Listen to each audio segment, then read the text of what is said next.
মধ্যপ্রাচ্যের আকাশে আবারও যুদ্ধের কালো মেঘ।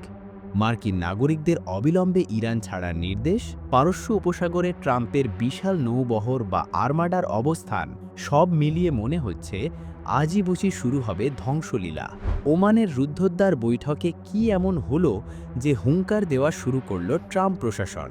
এখন আলোচনার টেবিল কিসের ইঙ্গিত দিচ্ছে? আজ জানাবো কিভাবে ট্রাম্পের রক্তচক্ষু উপেক্ষা করে নিজের শর্তে অটল রইল ইরান। শুক্রবার সকালে এক অভাবনীয় পরিস্থিতির সৃষ্টি হয়। মার্কিন ভার্চুয়াল দূতাবাস থেকে নির্দেশ আসে সব মার্কিন নাগরিক যেন এখনই ইরান ছেড়ে চলে যান। ডোনাল্ড ট্রাম্প যখন কোনো দেশকে সামরিক ব্যবস্থার হুমকি দেন, তখন তিনি তার সিগনেচার স্টাইল ম্যাক্সিমাম প্রেশার বা সর্বোচ্চ চাপ প্রয়োগের নীতি ব্যবহার করেন। এবারও তার ব্যতিক্রম হয়নি। ট্রাম্প প্রশাসন দাবি করেছে ইরানের পারমাণবিক সক্ষমতা হতে হবে শূন্য। কিন্তু তেহরান কি দমে গেছে? একদমই না। পররাষ্ট্রমন্ত্রী আব্বাস আরাগচ্চি স্পষ্ট জানিয়ে দিয়েছেন, পশ্চিমাদের যে কোনো হঠকারিতার জবাব দিতে ইরান প্রস্তুত। এমনকি মিত্রদেশ চীনও সরাসরি ওয়াশিংটনের এই একতরফা গুন্ডামির বিরুদ্ধে অবস্থান নিয়েছে। ট্রাম্পের বিশেষ দূত স্টিভ উইটকফ এবং জ্যারেড কুশনার যখন ওমানে হাজির হন, তখন তাদের টেবিলে ছিল দীর্ঘ এক দাবিনামা। পারমাণবিক কর্মসূচি বন্ধ থেকে শুরু করে হামাস হিজবুল্লাহর সমর্থন ত্যাগের শর্ত। কিন্তু মজার বিষয় হল, যুক্তরাষ্ট্র চেয়েছিল এই আলোচনায় আঞ্চলিক মিত্রদের রাখতে, কিন্তু ইরানের আপত্তিতে ওয়াশিংটন পিছু হটতে বাধ্য হয়।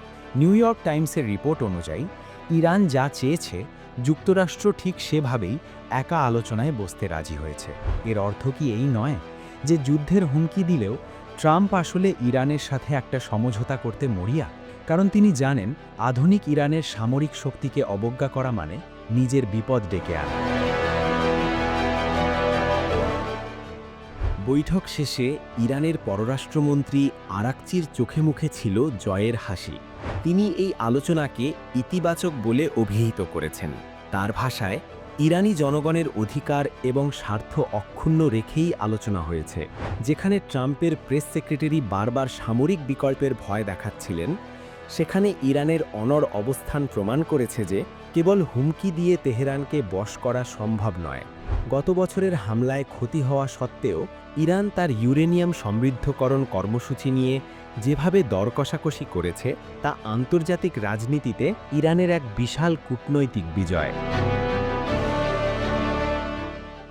তাহলে প্রশ্ন জাগে, ট্রাম্পের এই বিশাল নৌবহর কি তবে শুধুই লোক দেখানো, নাকি ইরান সত্যিই আমেরিকাকে আলোচনার টেবিলে নতি স্বীকার করতে বাধ্য করেছে? চীন যেভাবে ইরানের পাশে দাঁড়িয়েছে, তাতে কি মধ্যপ্রাচ্যে মার্কিন একাধিপত্যের দিন শেষ হয়ে আসছে?